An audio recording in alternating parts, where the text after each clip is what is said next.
Hello again. Welcome to the 2025 interview series for the 212 NYC Gala. We are here with Jess Brown.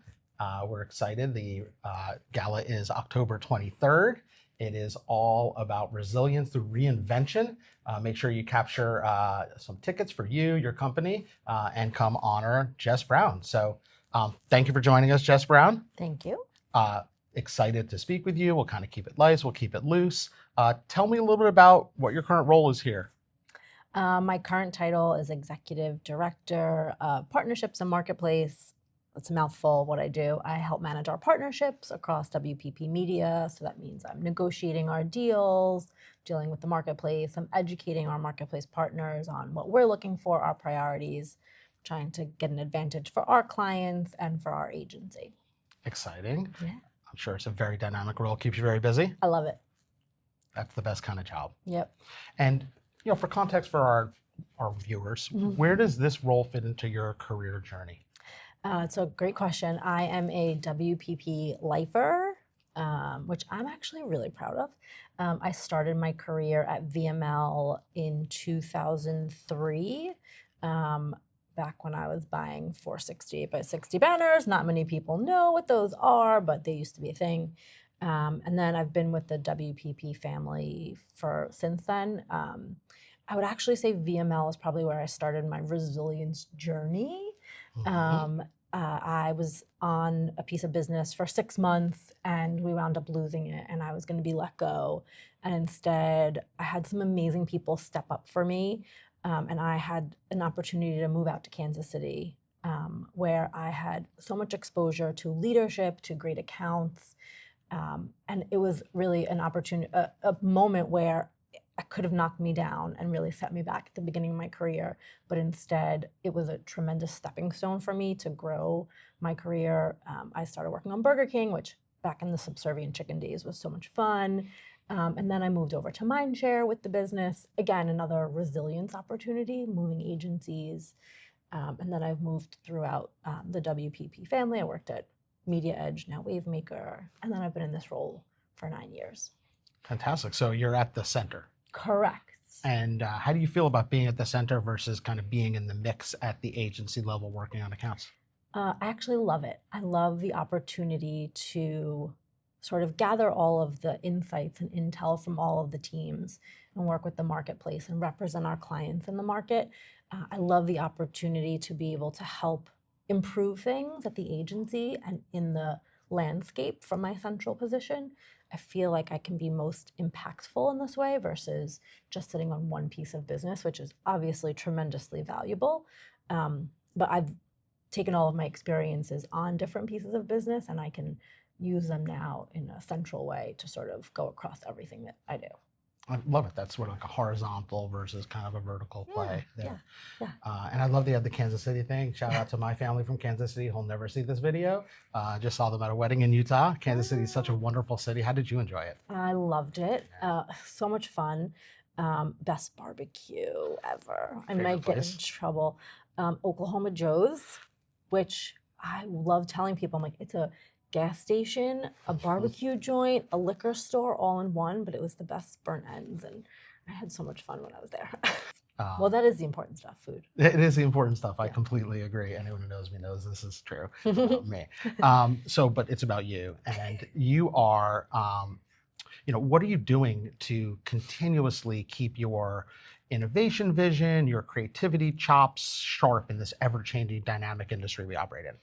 It's not hard because the landscape is changing so drastically every day. So I really come from a perspective of I don't know everything. I'm constantly learning. So I'm constantly trying to learn about new channels. I'm constantly trying to learn about AI and technology. Obviously, WPP Media, I have an amazing opportunity now with what we're doing with Open Intelligence and InfoSump, not to plug WPP, but I kind of have to. So I really try and lean in and learn and understand how I can apply them to what our clients need. It's not just about learning the tech and talking about the tech, it's about applying it, which I feel like is something I'm actually good at. And so I try and always learn to apply. You had the practitioner's journey. So Yeah. that makes perfect sense. Yes, exactly. I love it. Yeah. So we're here, as we mentioned earlier, to talk about the gala. It's really exciting. You'll be receiving the Rising Star Award. That's an award that's really looking for the kind of person who's built incredible impact thus far, but even has greater impact on the horizon for their future, which is why we're so excited to honor you. Can you share a little bit about sort of the core values and the strengths that underlie kind of how you got here and maybe what you're looking at on the go forward? Mhm.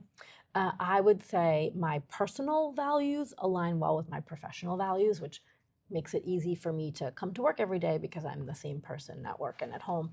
I try to really be open to new things, so open to new solutions, open to new ways of doing things, open to feedback, just open. I don't know everything, even though I've been doing this for a really long time. I still don't know everything and I'm still learning, so I try and be open to that.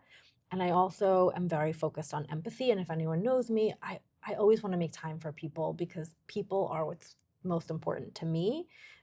People being my family, people being my coworkers, people being the friends that I have built in this industry and in my career. So definitely empathy. Everyone has a job to do. We're all just trying to do the best that we can. And I try to approach that in every interaction I have with people, internal or external. That's fantastic. Thanks for taking us through that. Yeah. I would also note it was unintentional, but the word open was said many, many times. Maybe intentional. Possibly a little subconscious move here. Maybe. Just kidding. But you've had this journey. We talked a little bit about it through creative agencies, media agencies, and many stops I'm sure we didn't cover. And now we're at the center. Looking back on these twists, these turns, do you have any career nuggets career advice nuggets you want to share with anyone who might be earlier on their journey, who wants to get to this plateau, rising star style plateau? I was going to say plateau. I feel like it's not a good. Just this jump off point It's to go higher. A stop, right? Exactly. Yeah, absolutely. A pit stop. I do. I have two things. I have so many, but I will just share two for time's sake. Hit us. The first one is when I was pregnant with my first child, which is 14 years ago. My daughter's 14 and my son's 12. Somebody told me, we were talking about work-life balance, and I was like, how am I going to manage this with a kid? And I worked my tush off. I still do. And she said to me, just get up and leave. And that was her way of saying, set a boundary. Just say, I can't talk today, or take the call while you're commuting home, or just say, I'll talk tomorrow. And I learned that when you set the boundary, people respect it. And they're like, oh yeah, sure, I can chat tomorrow. No problem. What time works for you? And instead of feeling this pressure to always be available and always make something happen, you can set a healthy boundary and it's okay. Your career isn't sacrificed and you're not gonna get fired. And it's a muscle that I continually have to work on flexing. And then the second thing, if anyone knew him, Ari Blumen. Yes. Good friend of 212, shout out. Yes. Miss Ari. I learned so many things from him, but one thing he always said was feedback is a gift. And I don't think I really understood it when he said it. And as I've gotten older, I've learned more. And I think about it two ways. One, when you give someone feedback, it is a gift to them because they're learning what they can do better. You're taking your time and your energy and you're explaining to them how they can improve. And then when you receive it, you have to think of it the same way. Don't be defensive when someone gives you feedback. They're taking their time to give you feedback. So listen to what they have to say and be open to it. And think of it really as that they are giving you a gift so that you can learn from their feedback. Amazing. What good, wise nuggets you are sharing. Ari was a wise guy. I mean, yeah, absolutely. Yeah. No doubt about it. The changes he put in place still ripple through the industry and in certain respects, without a doubt. Some things never change. So your journey, again, coming back to it briefly, by dint of the award that we're giving you, it's kind of had these twists and turns. Was there an aha moment somewhere along the line where you thought to yourself, this is right for me. I'm on the right path. I have to make bigger bets, double down, go faster, or commit deeper, or anything. Like, was there an aha moment, and what was it? No. There was never one moment. I still doubt myself every day, but I know I'm on the right path because I love what I do. And I wake up every day and I look forward to going to work. I love the industry we're in. I love the people I work with. So I know I'm doing something right because I can live off of what I'm enjoying. But there was no aha moment that I was like, yes, this is the right thing. It's just an everyday. This feels right, and I'm enjoying what I'm doing. Way to keep it real. Yeah. That's an answer that I would not have put on the bingo card, but that's fantastic. Okay. That what a great way to go through it. Yeah. And through it, let's just have one little quick closing question.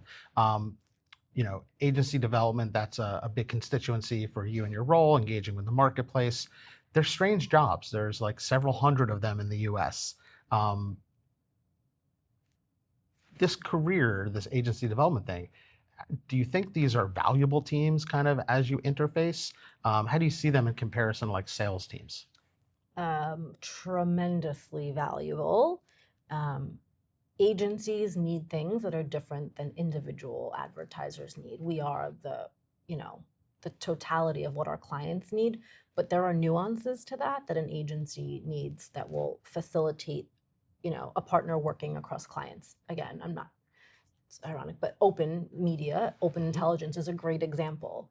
What open intelligence looks like for individual clients is going to be unique potentially, but we should have one conversation at an agency level on what that looks like. So to have someone that I can speak to about across agency needs versus individual, I think is beneficial for both of us. Amazing. Completely concur. So we're excited to celebrate you. It's about a month away. This is a wrap. This is Andrew and Jess leaning against the wall, having a conversation, keeping it casual. I hope you all enjoy it, and look for the next one. And we'll see you on October 23rd at the Resiliency Through Reinvention Gala. Thanks, everybody. Thanks.